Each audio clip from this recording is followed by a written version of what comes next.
اعوذ باللہ من الشیطان الرجیم بسم اللہ الرحمن الرحیم السلام علیکم ورحمۃ اللہ وبرکاتہ۔ شہ نشین پر تشریف فرما کڑپا کے معزز علماء اکرام و مشائخین عظام، مجلس اتحاد المسلمین کڑپا کے صدر جناب محمد علی صاحب، رائل سیما کے مجلس اتحاد المسلمین کے صدر و معتمدین اراکین،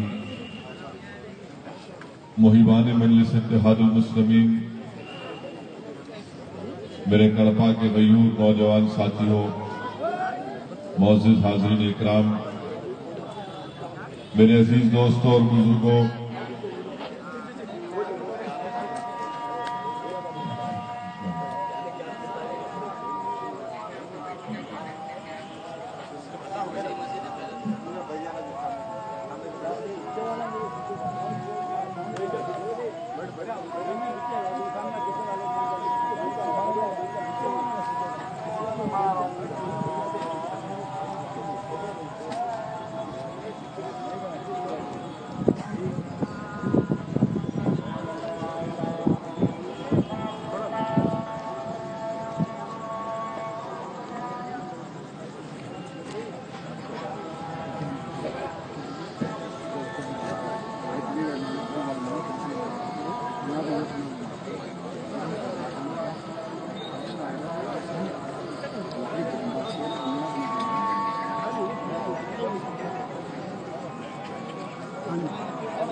میرے عزیز دوستوں، بزرگوں، ہم بڑے ہی نازک حالات میں آج یہاں پر آپ کے اور ہماری ملاقات ہو رہی ہے۔ میں نازک حالات اس لیے کہتا ہوں کہ برسوں کے بعد آج ایک عدم تحفظ کا احساس مسلمانوں میں پیدا کیا جا رہا ہے۔ جو لوگ اقتدار کی کرسیوں پر بیٹھے ہوئے ہیں، جن کو حکومت کرنے کا موقع مل رہا ہے، وہ بجائے کمزوروں میں، مسلمانوں میں، دلتوں میں ایک تحفظ کا احساس پیدا کرنے کے بجائے عدم تحفظ کا احساس پیدا کر رہے ہیں، اور بار بار ہم کو پیغام دیا جا رہا ہے کہ آپ اگر اس ملک میں رہ رہے ہیں تو ہمارے رحم و کرم کی وجہ سے یہاں پر رہ رہے ہیں۔ میں بڑی ذمہ داری کے ساتھ آپ کے سامنے اس بات کو رکھ رہا ہوں۔ ہو سکتا ہے کہ بعض حضرات میری اس بات سے تو تکلیف ہوگی، مگر میں اپنی ذمہ داری کا احساس کرتے ہوئے حق کو بیان کرنے کی کوشش کر رہا ہوں۔ اور جب کبھی بھی جس مقام پر مجلس اتحاد المسلمین نے حق کو بیان کیا تو ظاہر ہے باطل طاقتوں کو اس سے بڑی تکلیف ہوئی، مگر میرے بھائی، حقیقت کو بیان کرنا میرا کام ہے۔ اور اگر اقتدار کی کرسیوں پر بیٹھنے والوں کو اس سے تکلیف ہوتی ہے تو مجھے اس کی پرواہ نہیں ہے، کیونکہ جس مقام پر آج اسد الدین اویسی کھڑا ہوا ہے وہ صرف اللہ کے فضل و کرم کی وجہ سے میں یہاں پر کھڑا ہوا ہوں، اور اس میں کوئی اگر یہ کہہ سکتا ہے کہ ہاں یہ شخص کھڑا ضرور ہے، مگر یاد رکھیے مجھے بھی اللہ کی طرف کھڑا کیا جائے گا اور مجھ سے بھی سوالات ہوں گے، اور میں نہیں چاہتا کہ اس دن میں شرمندہ ہوں، میں نہیں چاہتا کہ اس دن مجھے تکلیف ہو، اس لیے میرے عزیز دوستوں اور بزرگوں میں حقیقت کو بیان کرنے کی کوشش کر رہا ہوں۔ یہ آپ پر منحصر ہے کہ آپ میری بات کو مانیں یا اس سے اتفاق کریں یا اس سے اتفاق نہ کریں، مگر حقیقت کو بیان کرنا یہ میری ذمہ داری ہے اور میں اس ذمہ داری کو نبھانے کی کوشش کر رہا ہوں۔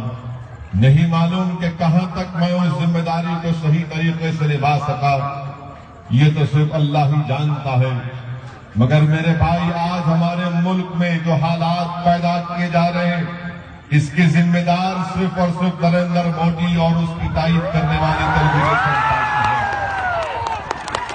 3 سال ہو چکے ہیں بی جے پی کی ایک حکومت کو بن کر، جب سے حکومت بنی کون سا ایسا کام کیا مجھے بتائیے؟ جب الیکشن ہو رہے تھے 2014 کے، اس وقت نریندر مودی نے کہا تھا کہ ہم ہر سال 2 کروڑ بے روزگار نوجوانوں کو نوکریاں فراہم کریں گے۔ نریندر مودی نے کہا تھا کہ ہندوستان کی سرحد میں پاکستان سے دہشت گردوں کو آنے سے روک دیا جائے گا۔ نریندر مودی نے کہا تھا کہ ہندوستان میں اکانومی کو ریوائیو کیا جائے گا۔ میں بی جے پی اور بی جے پی تائید کرنے والی پارٹی تیلگو دیشم سے پوچھنا چاہتا ہوں، بتاؤ مسٹر نائیڈو اور مسٹر مودی، آپ دونوں تو آرام سے بیٹھے ہیں، مگر ہندوستان کا غریب، ہندوستان کا نوجوان آج پریشان ہے، اور آپ دونوں سے پوچھ رہا ہے کہاں گئے تمہارے وہ وعدے جو تم نے کہا تھا کہ 2 کروڑ نوکریاں ہندوستان کے بے روزگار نوجوانوں کو دی جائیں گی؟ بتاؤ کتنے بے روزگار نوجوانوں کو نوکریاں دی گئیں؟ تو حکومت ہند کے اعداد و شمار اسٹیٹسٹکس یہ بتاتی ہیں کہ پچھلے سال صرف 7.5 لاکھ نوجوانوں کو نوکریاں ملی۔ ہم پوچھنا چاہتے ہیں بی جے پی اور بی جے پی کی تائید کرنے والی تیلگو دیشم سے کہ جہاں پر آپ نے وعدہ کیا تھا کہاں تک اس کو پورا کیا؟ آج ہندوستان نے قریب 65% آبادی نوجوانوں پر مشتمل ہے۔ اتنی بڑی آبادی نوجوانوں پر مشتمل ہے، اس حکومت نے نوجوانوں کو وعدہ کیا تھا کہ نوکریاں دیں گی۔ آج میں ہندوستان کے تمام نوجوانوں سے کہنا چاہوں گا کہ آپ پوچھتے کیوں نہیں نریندر مودی سے اور اس کی تائید کرنے والی پارٹیوں سے کہ بتاؤ ہماری نوکریاں کہاں گئیں؟ کیوں نہیں آپ کو نوکریاں ملتی ہیں؟ جب یہ وعدہ کیا گیا تھا مگر وہ وعدہ پورا نہیں کر سکے۔ مودی نے وعدہ کیا تھا کہ دہشت گردوں کو روکا جائے گا، انفلٹریشن کو روکا جائے گا، مگر انفلٹریشن کو نہیں روک سکتے۔ سیز فائر پہ وائلیشن ہوتا ہے۔ کشمیر کے مسئلے کو حل کریں گے کہا تھا کہ امن کو قائم کریں گے۔ 2 سال سے زیادہ عرصہ ہو چکا، وہاں پر محبوبہ سے اتحاد کر کے اور کوئی اتحاد کا فائدہ کشمیر کی یا جموں کشمیر کے عوام کو نہیں پہنچا۔ وہاں پر کوئی محبوب کارنامہ انجام نہیں دے سکے، مگر وہاں پر ہم کیا دیکھتے ہیں کہ افسوس کے ساتھ کہنا پڑتا ہے کہ امرناتھ کی یاترا نکلتی ہے اور امرناتھ کی یاترا میں یاتریوں پر دہشت گرد آ کر اس بس پر گولیاں برسا دیتی ہیں، جس میں 7 کے قریب امرناتھ یاتری مر جاتے ہیں، 20 کے قریب زخمی ہو جاتے ہیں۔ مسٹر مودی، یہ مرنے والے تمام کے تمام گجرات کی سرزمین سے تھے، جس ریاست پر آپ نے حکومت کی تھی۔ آج ہندوستان کے اقتدار پر آپ بیٹھے ہوئے ہیں، بتاؤ دلی کے تخت پر بیٹھنے والے مسٹر مودی، آپ نے امرناتھ یاتراؤں کی جان کی حفاظت نہیں کر سکے، اور آج آپ کہہ رہے ہیں کہ ہندوستان کو مضبوط کریں گے۔ میرے بھائی، یاتریوں پر گولیاں برساتی گئیں۔ اگر وہ ڈرائیور سلیم اپنی عقل مندی سے کام نہیں کرتا تو نہیں معلوم کتنے لوگ اور اس میں مر جاتے ہیں۔ سلیم ڈرائیور تھا، گولیاں چلتی رہی، سلیم نے یہ نہیں دیکھا کہ بیٹھنے والا مسلمان ہے یا ہندو ہے یا گولی چلانے والا کون ہے۔ سلیم نے کہا کہ میری ذمہ داری جان بچانا ہے۔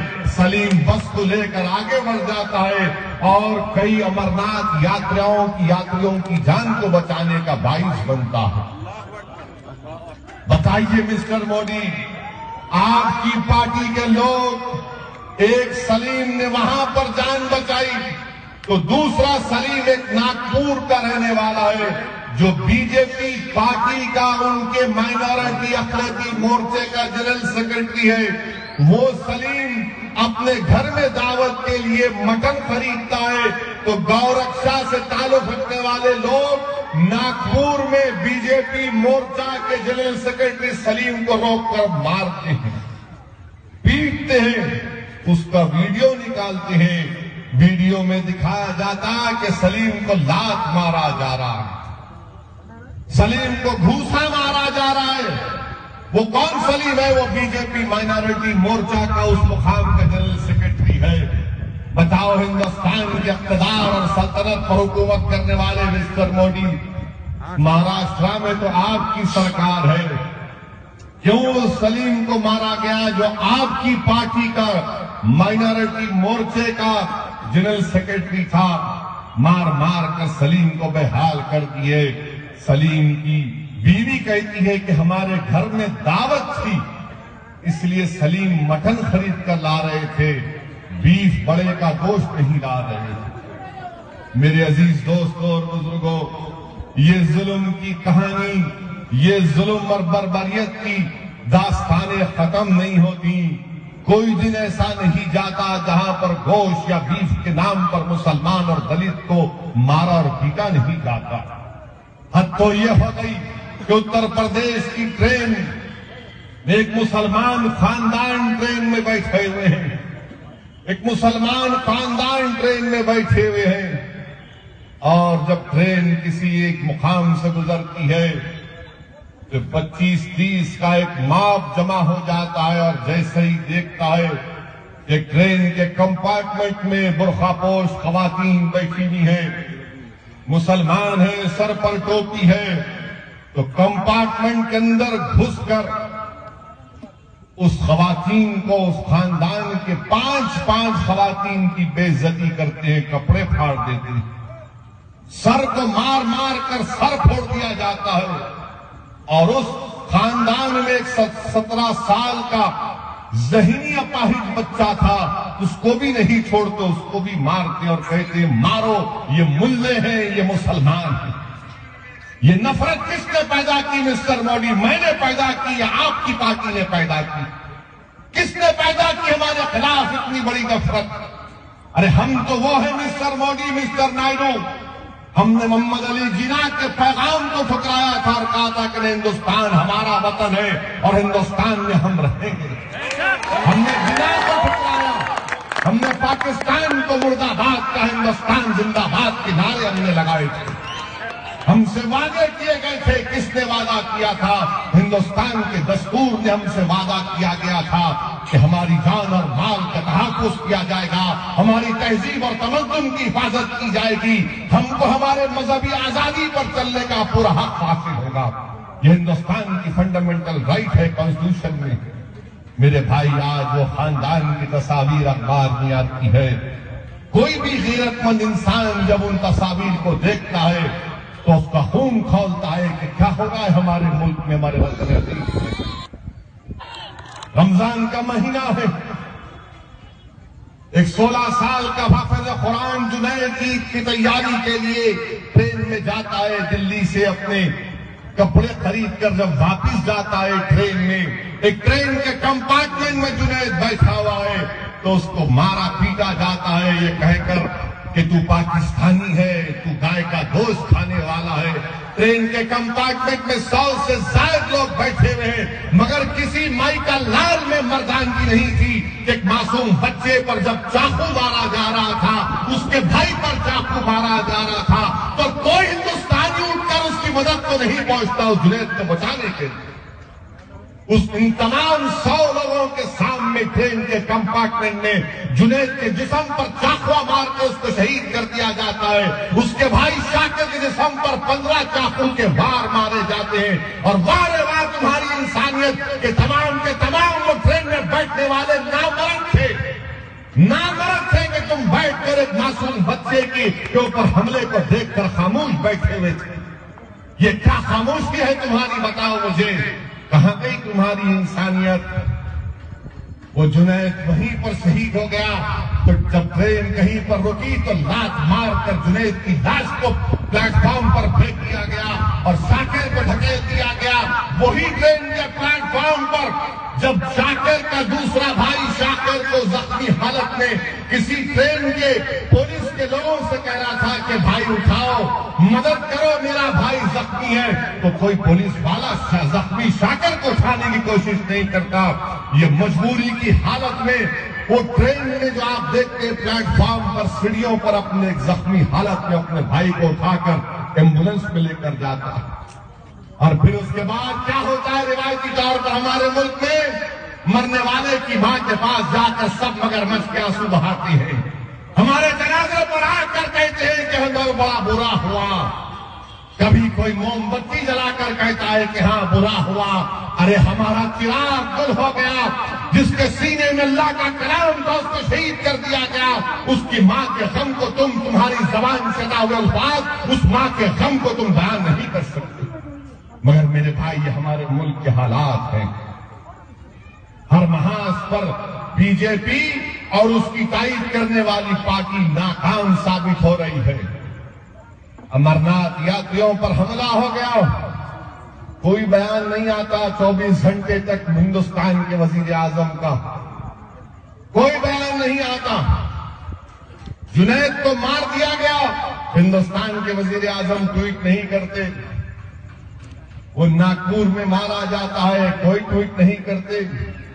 ہمارے وزیر اعظم تو ایسا ہے میرے بھائی، امریکہ گئے تو ڈونلڈ ٹرمپ سے ایسا مل رہے تھے، اتنے گلے مل رہے تھے تو لوگ سمجھ رہے تھے، جب ڈونلڈ ٹرمپ کو گلے مل رہے تھے تو لوگ بول رہے تھے کیا عیدگاہ ہے یا وائٹ ہاؤس صحیح ہے؟ ایسا دکھ رہا تھا کہ عید مبارک نہیں ہو رہی ہے، ایک بار، دو بار، تین بار ملے گا.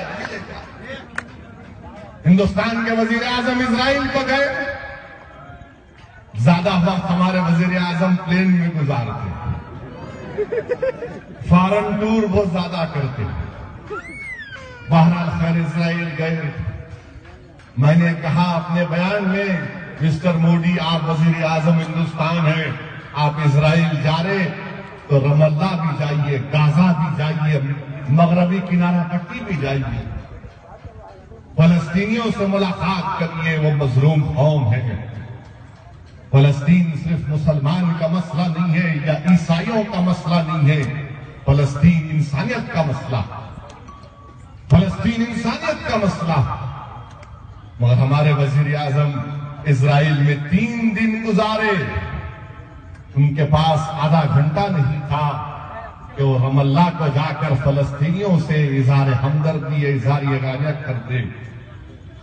ہمارے بھائی آج آپ دیکھیے، ہماری ہندوستان کی ہمیشہ سے پالیسی رہی کہ ہم فلسطینیوں کا ساتھ دیتے رہے. مہاتما گاندھی نے کہا تھا کہ ہندوستان ہندوستانیوں کے لیے، فلسطین فلسطینیوں کے لیے. یہ ہمارا موقف تھا. نہرو نے بھی اس موقف کو دہرایا تھا. مگر کب سے اسرائیل سے تعلقات شروع ہوئے؟ جب وہ نرسمہا راؤ وزیر اعظم تھا، جب سے ڈپلومیٹک تعلقات بحال ہوئے، سفارتی تعلقات بحال ہوئے، اس کے بعد تو سلسلہ چلتا رہا، چلتا رہا، چلتا رہے گا. اعظم مودی کے پاس